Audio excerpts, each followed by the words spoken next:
How's everybody doing? My name is Ginzburg. This is Ginzburg, and welcome to Marketing Success in Under 10 Minutes. We have an excellent show for you guys today. As you can see, I'm on the rooftop of Whole Foods and Amazon headquarters. It's gorgeous out here. Gene, how have you been doing? I've been doing really well, and I'm excited to talk about today's topic. So I want to talk about company culture and leadership. Because I think this is a topic that's been, I think we've all have heard about it, and I've been reading a lot about it, I've been hearing a lot about it at conferences lately, and I feel like I'm in the process of my company of really defining what that is for my company, and of course it's very specific to each company, but I think some of the things that I want to share would be how, it's such a broad and vague, I think, topic, but a lot of times I get asked the question, well, how do you even define what it is? So I think you would want to start with your core values, your mission, and your vision for your company. And I think that a lot of that will drive your company culture as you are, as you've created the company vision, mission, and values. You'll find the right people to fill those seats that you need help with for your company and for the tasks and for the projects that you're working on.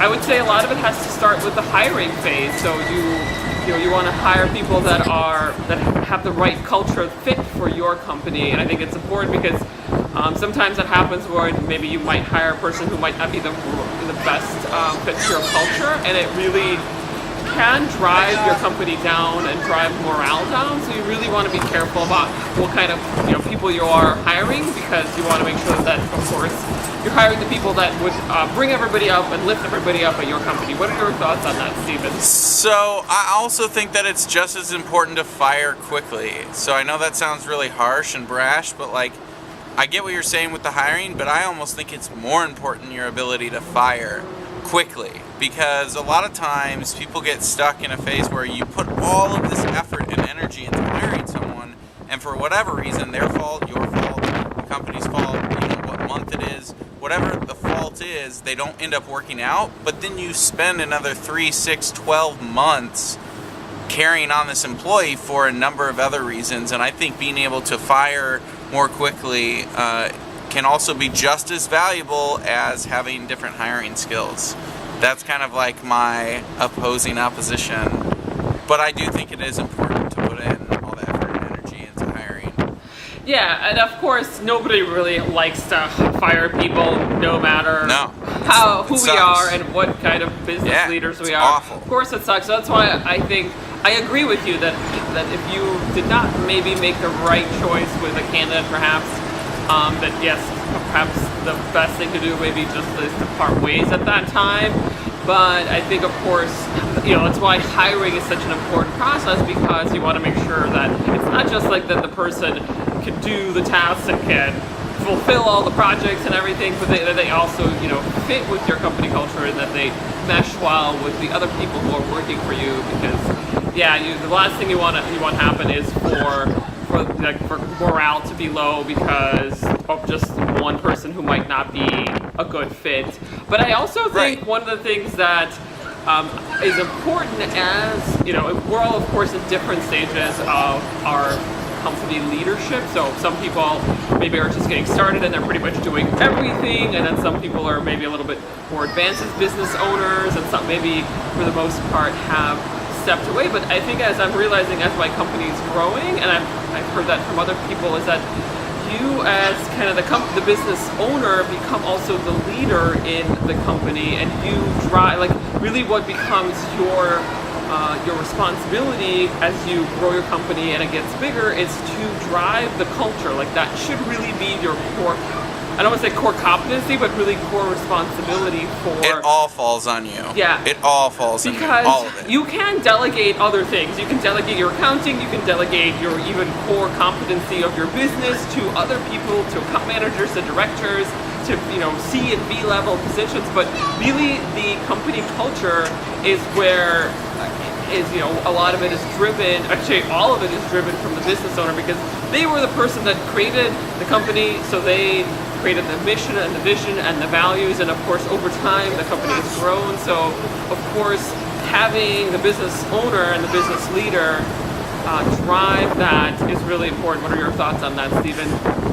I think it's actually essential, and I think that it's going to dictate sort of the future outcome of your business. I mean, a perfect example is myself, and I definitely have realized times throughout my business career where I've done really exceptional at being that, and times where I've not been as exceptional. I can actually see the outcome of that, and it's not good. I mean, you have to drive the company culture, because at the end of the day, nobody's going to run your business for you. I mean, you can't expect people, for one, to, unless they have part ownership in the company, but assuming that you own 100% of your business, it all stops with you. And like, you know, again, as soon as you start taking shortcuts, so will your employees. As soon as you start, you know, acting a certain way, maybe not the next day, but again, it more erodes. And it also goes back to the people that you hire and or fire, because if you're not being that in-your-face kind of leader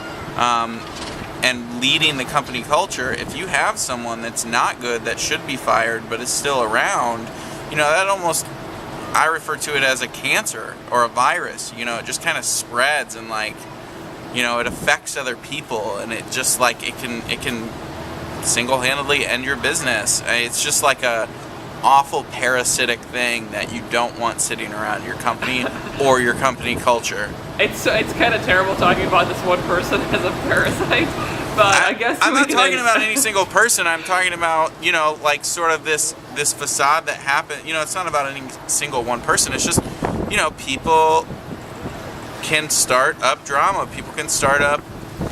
You know, you can't have someone that's not a part of your company culture. I don't know. I don't know how else to explain it. It's just like, if they're not present, if they're not about it, then that's fine. But like, maybe you're just making the executive decision that they need, you know, another position would be better for them. That maybe another company that aligns better with their morale, or, you know, something along those lines. And I totally agree with that. Yeah, of course. The other thing I wanted to share was that, so I just started reading this book called Traction by Gino Wickman. I don't know if you've ever heard of it, but it is an amazing book so far. I've just started reading it, but it's a book about entrepreneurship and how to manage your business. And it's and he talks about this concept, this process called entrepreneurial organizational strategy in it. So, and one of the things that he talks about, the author of this book, Traction, is having, of course, also a core leadership team. But not just that. Of course, you want your core leadership team to be, you know, in line with, of course, your core values and your mission and your vision. But also taking all of that and basically disseminating across to all of the other employees in your business. So basically having one voice, starting with you, the business owner, and then going across your leadership team and of course across all your employees. Kind of like, he equates it to like being kind of like parents, you know, like when you have a child, you know, the child might run to dad and ask him one question, and then might run to mom and ask him the same question, and might get different answers. So having a solid leadership team where the answer is always the same, no matter who you ask, which, you know, whoever employee asks, maybe different people in the leadership team, always being in line and, you know, basically having the exact same answer across the board and being on the same page. Yeah, so that is something that's very hard to achieve, but it's definitely achieved by, you know, plenty of businesses, especially really good businesses. The one business I've had probably the best experience with that, and really I feel like has done that better than a lot of companies I've seen, is Jimmy John's. Jimmy John's, thanks for sponsoring this episode of Marketing Success, by the way. No, I'm just kidding, but Jimmy John's has done a phenomenal job of implementing that culture all the way down to the smallest of small details. And, you know, my experience with that, not going into, you know, any little details, I guess, about it, they've just done a phenomenal job at really being able to execute that culture all the way through, because they have so many different stores throughout the country, and every single one you go into, everything's the same. That's true.